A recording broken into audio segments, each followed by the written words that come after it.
I'm in our finished room over our garage, and over here behind me I have our Pioneer mini split AC inverter. Over here I have a 4-in-1 a Black & Decker floor standing AC unit. So with both of these units, which one worked better for me?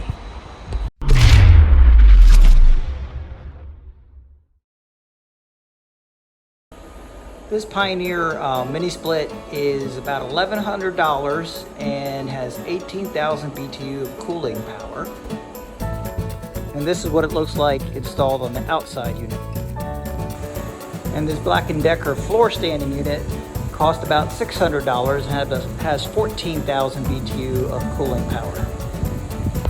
So the positive of a mini split is the obvious one. It's only about $1,100. You compare this with a traditional HVAC system, which will run $14,000 to $20,000. This is a bargain. For a single room that's over our garage over here, this worked out really good. So the positive is the low cost, and that's the only positive I have. So the negatives that I ran into with this unit is, one happened with this little door here. It's supposed to go up and down and wave a little bit as it's blowing, so it'll do different layers of the room. It was very quickly starting to sag and wouldn't close all the way, and then eventually gets stuck. And there's no real replacement parts for this. You can't really fix anything yourselves. So it's been stuck open like this for the longest time. Another problem that I ran into it was underneath here. You can see some of this dirt and I guess mildew type buildup. This thing will leak. So somehow the drain tray, even though this is connected to an outside drain, will get clogged up with no logical reason. There's no dirt or anything really in there. And it'll start dripping from the back. It'll drip down the wall and put water stains over here, and you won't realize it until you see some mold over here. So the big problem that I had with this was that it stopped heating.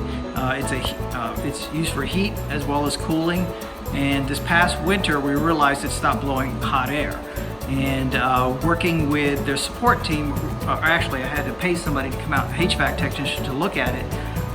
They said that it was the electronic control valve that changes the refrigerant direction from internal to external. That changes the heat to cool and cool to heat. The short story is that the HVAC technician looked at me and said, for me to fix it, it's cheaper for you to just replace the whole thing, and they put him about $6,000. $6,000 for an $1,100 unit.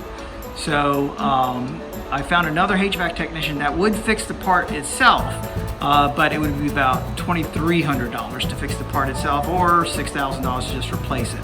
HVAC technicians do not like to work on these things. They charge so much per hour that they will automatically recommend swapping out the whole unit instead. So that's a big negative. So this unit is actually one that's professionally installed. It's not one of the do-it-yourself ones like Dr. Cool or Mr. Cool, EG4. There's quite a few other ones where you can actually install a brand new one yourself, where the lines come pre-charged with fast connectors so that you just run it right through the wall and it's all hooked up. The problem I find with that is it's the same deal, that if anything goes wrong with it, you're going to have to get a HVAC technician to drain all the lines and troubleshoot it and replace the parts, or you're going to have to, even to deinstall it, you can't deinstall it yourself, because once it's full of refrigerant, to evacuate the lines, you need a HVAC technician. Now the pros for this Black & Decker, of course, is it's half the cost of the mini split. It's not quite as powerful, 14,000 BTU versus 18,000 BTU, but the cost itself is definitely a plus. And again, 14,000 BTU for a single room over the garage is very good. Another positive is that you could move this anywhere inside your room as long as you can have the exhaust vented through a window. What I chose to do, rather than venting through a window, was to actually vent it through the wall into the crawl space and out the eaves over that way. Another positive about this, specifically Black & Decker, is the support. Black & Decker is a big enough company. I don't know if this unit is really made in China or what the deal is like that, I have another one downstairs that actually stopped heating as well.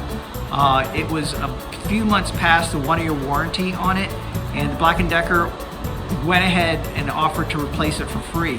All I had to do was ship the original back first, and they would ship me a brand new one back, and they did. So for this Black & Decker unit, when I bought it for upstairs to replace the split unit over there, I went ahead and got the 4-year warranty as well. So the negatives for this so far is just that it's a little, this is the biggest size that you can get for a floor standing unit, and it isn't as quite as powerful, 14,000 versus 18,000. You can go a lot higher over it. One more positive that I forgot to mention is that this actually pulls the air out of the system, out of your room, and exhausts it outside, versus the split system will just recirculate the same air over and over and over again, and you do notice a staleness in the air. So if I had to do it all over again, if I had a brand new house built, I would get every room installed with a floor standing unit. It's extremely cheap to get replaced. You don't have to have a HVAC technician. You can work with support to return it. You could install it yourself. In my case here, I have it permanently installed. One of the things I recommend is that this thing will suck a lot of moisture out of the air, out of the condensation drain. This also has a dehumidifier mode, so it'll make your air nice and dry. So what I did, I bought myself a condensate pump and have it pumping out as well. You can see I've got the duct running right into the wall, 6-inch duct work.